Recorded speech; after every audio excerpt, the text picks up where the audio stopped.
Hello student, আশা করি তোমরা সকলেই খুব ভালো আছো। তোমাদের মাদ্রাসা বোর্ডের জিওগ্রাফি সেশন নিয়ে চলে আসলাম। এই সেশনটি তোমাদের মাদ্রাসা বোর্ডের বিশিষ্ট জিওগ্রাফি শিক্ষক ম্যাম এবং স্যার করে দিয়ে, তো এই সেশনটি তোমরা অবশ্যই দেখবে। যদি প্র্যাকটিস না করে থাকো কোশ্চেনগুলো অবশ্যই প্র্যাকটিস করবে। আমি সম্পূর্ণ সেশন আলোচনা করছি, তো ভিডিওটি একটু লং হবে, অবশ্যই ভিডিওটির সাথে থাকবে এবং কোন কোশ্চেনগুলো আমরা গুরুত্বপূর্ণ বলছি সেগুলো অবশ্যই কিন্তু প্র্যাকটিস করে নেবে বাড়িতে।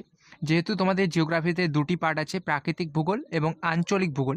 প্রাকৃতিক ভূগোল থেকে তোমার মোট 4টি কোশ্চেন আসবে, লিখতে হবে তোমার 2টি। আর আঞ্চলিক ভূগোল থেকে মোট 4টি কোশ্চেন আসবে, লিখতে হবে 2টি। তো তোমার মোট হচ্ছে 20 নম্বর, ঠিক আছে, বট কোশ্চেনে। তো তোমাদের জিওগ্রাফিক কোশ্চেন পেপারে বিভাগ 1তে থাকবে 5 নম্বরের কোশ্চেন। 5.1 থেকে প্রাকৃতিক ভূগোল থেকে থাকবে এবং 5.2 আঞ্চলিক ভূগোল থেকে প্রশ্ন থাকবে। তো খুব ভালো করে প্রশ্নগুলি প্র্যাকটিস করবে। আমি প্রাকৃতিক ভূগোল থেকে প্রথমে আলোচনা করছি, তারপর তোমাদের আঞ্চলিক ভূগোল থেকে আলোচনা করব।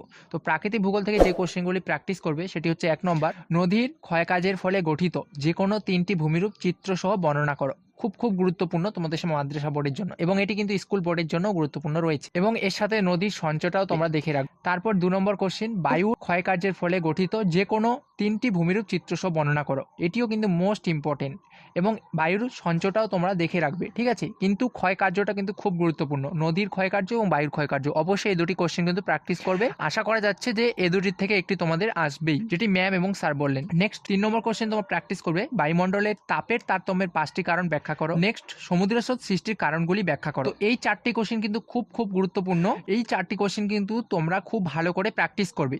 এর সাথে আরো কয়েকটি কোশ্চেন আলোচনা করছি, এগুলো তোমরা দেখে রাখবে, ঠিক আছে। যেহেতু এখন অনেক সময় আছে, তো খুব ভালো করে কিন্তু প্রত্যেকটি প্রশ্ন প্র্যাকটিস করবে। তো 5 নম্বর কোশ্চেন হচ্ছে, ভূমধ্যসাগরীয় জলবায়ু অঞ্চলের অবস্থান এবং এই জলবায়ুর প্রধান বৈশিষ্ট্যগুলি লেখো। 6 নম্বর কোশ্চেন, পৃথিবীর বিভিন্ন প্রকার বৃষ্টিপাতের বর্ণনা দাও। তো এই কোশ্চেনটি কিন্তু তোমাদের এইভাবেও আসতে পারে যে শৈলক্ষেপ ও পরিচলন বৃষ্টিপাত চিত্রসহ আলোচনা করো। এটিও কিন্তু গুরুত্বপূর্ণ রয়েছে, এটিও ভালো করে দেখবে। নেক্সট, ক্রান্তীয় মৌসুমী জলবায়ু অঞ্চলের অবস্থান এবং এই জলবায়ুর প্রধান বৈশিষ্ট্যগুলি লেখো।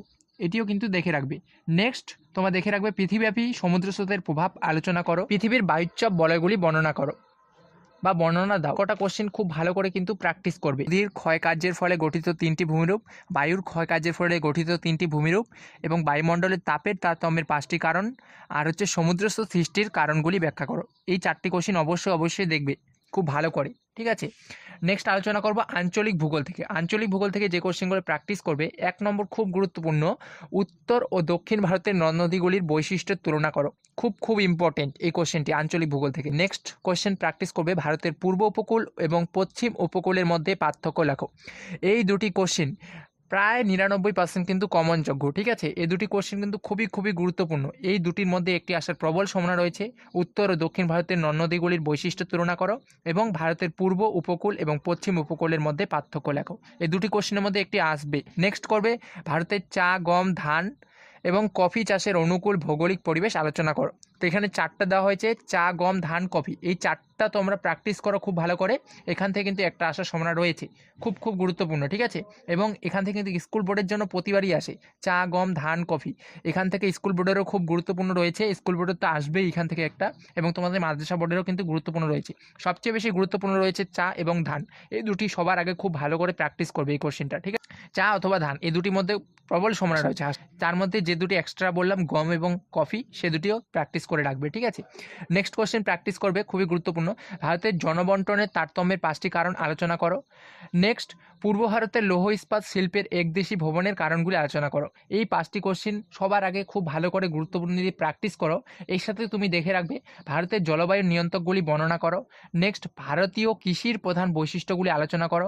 নেক্সট, ভারতের ভূপ্রাকৃতিক বিভাগগুলি উল্লেখ করে যে কোনো একটি বিভাগ সংক্ষেপে আলোচনা করো। নেক্সট, ভারতের পরিবহন ব্যবস্থার গুরুত্ব আলোচনা করো। এই কোশ্চেনটি কিন্তু খুবই গুরুত্বপূর্ণ রয়েছে, অবশ্যই দেখবে। পশ্চিম ভারতের বস্ত্রবয়ন শিল্পের একদেশী ভবনের কারণগুলি আলোচনা করো। নেক্সট, পলিমৃত্তিকা ও ল্যাটেরাইট মৃত্তিকার বৈশিষ্ট্য আলোচনা করো। অবশ্যই কিন্তু এই কটা কোশ্চেন তোমাকে আঞ্চলিক ভূগোল থেকে প্র্যাকটিস করতেই হবে, এবং এর থেকেও আমরা শর্ট সাজেশন করব তোমাদের পরীক্ষার কয়েকদিন আগ মুহূর্তে, ঠিক আছে। তো এখনো সময় আছে, খুব ভালো করে প্র্যাকটিস করো। এখান থেকে 5 নম্বরের কোশ্চেন তোমরা কমন পাচ্ছ, এটা নিশ্চিত থাকো, ঠিক আছে। পরবর্তী ভিডিওতে আমরা 3 মার্কের এবং 2 মার্কের কোশ্চেন নিয়ে আসবো জিওগ্রাফি। তো সকলেই ভালো থেকো, সুস্থ থেকো, দেখা হচ্ছে কোনো নেক্সট ভিডিওতে।